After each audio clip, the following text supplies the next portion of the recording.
Welcome to Plus One channel.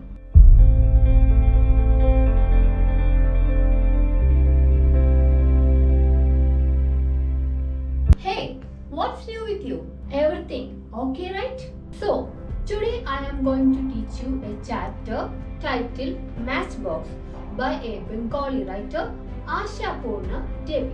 Hey, you all have seen this, right? Yes, Matchbox. Did you get afraid of seeing this? No. Now, look here. How do you feel? If someone points a gun towards you, it's horrible, right? But the funny part is, even with this small matchstick, we can flare up anything we need. Still, matchboxes appears to be very neat and innocent, and it can be kept in bedroom, kitchen, anywhere. And now the argument says that women are exactly like matchboxes. Hey, now you are curious to know how it can be, right? Actually, this matchstick contains enough gunpowder to burn even longer. Likewise, woman can flourish in anything, but woman remains calm for our goodness. And this is the content of the chapter. And now, please read the chapter. The Matchbox, a short story written by Asha Purna Devi, renowned Bengali novelist and a story writer. Now, just read about the writer. All of you take your textbook and read with me. Don't forget to underline the important points. Always compare women to matchboxes. Why? Because the way matchboxes are. Even though they have enough gunpowder to set 100 lengas aflame, they sit around meek and innocent in the kitchen, in the pantry, in the bedroom, here, there, anywhere. A woman, two are exactly the same. Yes, you want an example? Then look carefully at that enormous 3-story house in front of us. Sunday morning, the washerman has come and is waiting.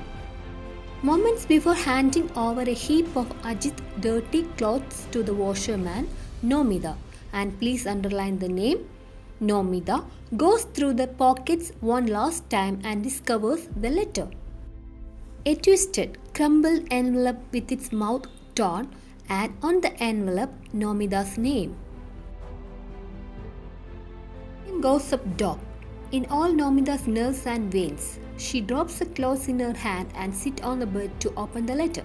The first thing she looked at is the date. Going by the date, the letter must have come about 3 days earlier. She turns over the envelope and matches the postmark to the date. That too bears the same witness. Yes, the letter came 3 days ago. Ajit has opened it and read it, then crumbled it and twisted it and dropped it into his pocket and left it there. Hasn't felt the need to mention it even once to Nomida. Flame that had gone up dog now burns steadily, hissing, sounding its note on each of her mind string. This incident is not a casual oversight, it's deliberate. Ajit's nature is exactly like that. Somehow he gained possession of the key to the letterbox, fishing it through the gaps among the 52 hands of this joint family. And whenever there is a letter with Nomida's name on the envelope, he opens and reads it first, and only then does he give it to her. It is possible that oftentimes he doesn't give it to her at all.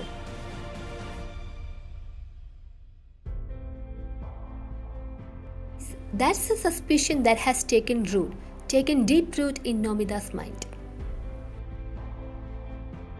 Though, to this day, Ajit cannot truthfully make the claim that he is being able to discover any letter in the slightest degree of suspicious.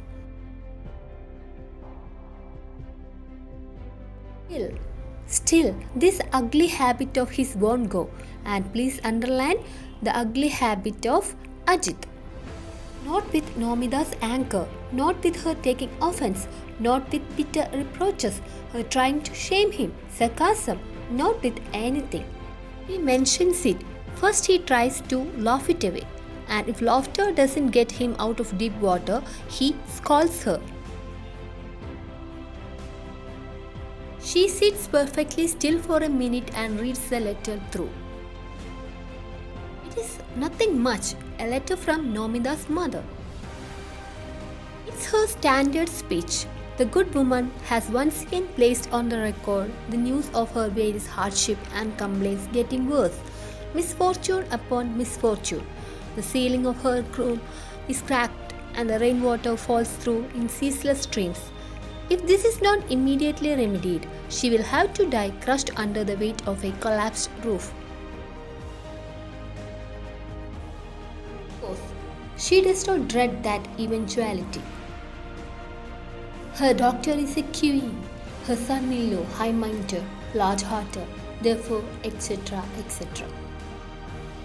An indigent widow without husband or son, she was successful in consigning her daughter to a wealthy family's house. On the strength of looks alone, but the good lady has never stopped taking credit at the slightest opportunity for her skill in the matter, and she's been finding such opportunities all along. Whenever Ajit sees a new letter from Nomida's mother, he smiles derisively and says, "Why bother to read that? I will go and fill out a money order form." Nomida's head hangs low with the shame and the insult of it.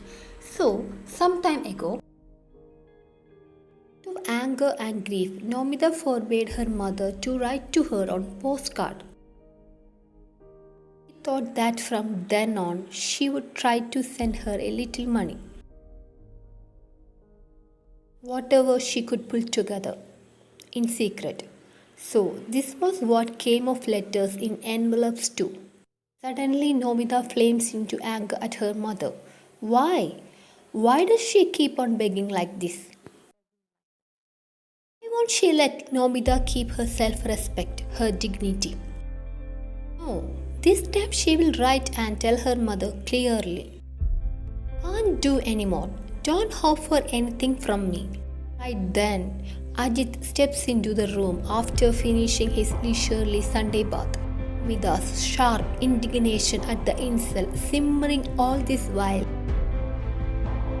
seems to want to dash itself violently against him. Nomida roars out, "When did this letter arrive?" Ajit glances at her obliquely, estimating the magnitude of his errand. Another handful of cash for this, he had thought, and decided not to give the letter to Nomida. He was going to tear it up and throw it away. He has made a big mistake, and underline that statement. Note that Ajit is going to feel abashed about that. As though trying hard to remember, he says, "Letter? What letter?" "Oh, yes, indeed there was a letter from your mother. Just hadn't got around to giving it to you." "Why hadn't you got around to it? Why? Sumi, why hadn't you got around to it?"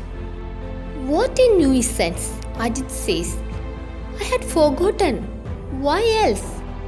"Liar," Nomida hisses like a snake. "Why are you saying whatever comes to your mouth? Don't people forget?" "No, they don't. Why did you open my letter?" Charged, Ajit tries to scatter to the winds. "What if I opened it? My own wife's letter?" Be quiet, I tell you. For what reason should you open my letters? Haven't I told you 1,000 times not to?" Ajit doesn't fear Nomida's anger. He feels a row. Underline the word row. So he smiles an affected smile and says, "If you are forbidding it, then it's a definite something. Shouldn't I make sure that no one is passing you love letters in secret? Stop it! What a common vulgar man you are." After this, it's not possible for Ajit to smile his fake smile any longer. Now, he too picks up the poison knife. Underline the word poison knife. He says, "Is that so? Those who whine day and night hold out their palms to their son-in-law. They are the high-class people. A dung picker's daughter becomes a queen, and so, shut up! Nomida yells. Their room is on the 3rd floor. That's a blessing. Otherwise, with that scream, everyone would have come to look. Shut up? Ajit rolls out. What shut up? I will do what I want, what I please. What will you do? Can you do anything? I can't. I can't do anything. Almost panting. Nomida pronounces each word clearly. You want to see if I can anything? And immediately she does something that is astonishing. She grabs Ajit's matchbox that's lying near his cigarettes on the table and she lights a matchstick and touches it to her sari. Instantly it flares up. Very fine angel of a wealthy wife's sari. The very next instant. Ajit, have you gone mad? He says and jumps to her side and grabs the burning patch and slaps it between his hands and puts out the fire. And to tell the truth, now he is little afraid. He looks fearfully at the Nomida's face, sees a fire burning there, bright, blazing red. He doesn't have the courage to put it out. That fire by slapping between his hands, so he tries to pour water on it. With great difficulty, he attempts to speak normal. You lose all common sense when you get angry, don't you? A woman and such anger, oof! Who knows what Nomida would have said next. But right then, her niece Rini steps into the room. Immediately she says, piercingly, so Purima, how much longer does the washerman have to wait? If you don't have to give him any of your clothes, at least tell him that. For a second or two, Nomida is still, perhaps recalling the washerman's face, waiting for her downstairs. Then she picks up the dirty clothes and starts sorting them. She says in a calm tone, go, tell him I am coming. I am bringing the clothes. Nomida speaks her mind, so no one attacks her outright to her face. They only pinch her with sharp words. Her second sister-in-law is almost exhausted with work this morning and seeing her, she puts a twisted smile on her sweat-streaked face and says, well, that's something. At least you finally decided to come down from upstairs, Baba. There is no good or bad time for you. You find the smallest excuse to go into your room and get cozy with your husband. Does the loud talk never get old? Nomida looks around once to get a sense of the atmosphere sees. The hurly-burly of the morning, see the forest of people on either side. Her voice must not tremble, so she too smiles a small smile and says in an extremely soft voice, oh, it's nothing like that. You should come and peek in sometime. Our talk is all angry talk, do you know? Mijo wife laughs hoo-hoo and says, stop it no wife, don't cover up the forbidden fish with your past finish. We haven't been raised on donkey grass. Why do we need to peek in? What you're showing us right in front of our eyes 24 hours a day? Nomida laughs a laugh that can bring an attractive flush to a white face. After laughing that laugh, she says, go on. You just say the naughtiest things. The busy Boro wife runs up. Have you chopped the vegetables yet? Or are you just telling stories? Nomida too starts, but only for a moment. The next instant, she folds the achal back quickly and says laughing. And suddenly she stops and starts. What's that? What's this unlucky thing now, wife? How did you burn your achal that way? Oh, don't remind me. It's exactly what you keep warning me about. I didn't listen. And see what happened? I used my achal to lift a hot pot of water off the stove, and that did it. Nomida pulls the basket of potatoes towards herself and sits down to peel potato. And in her mind, she keeps thinking about how she might be able secretly to send her mother a few rupees. she can't really write to her.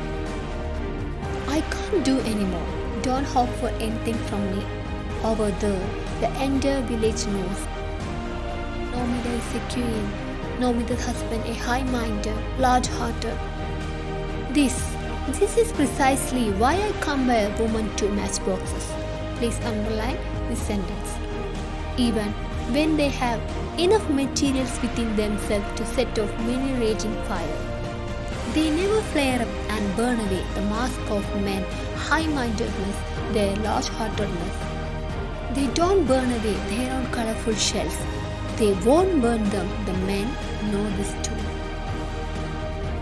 That's why they leave them scattered so carelessly in the kitchen, in the pantry, in the bedroom.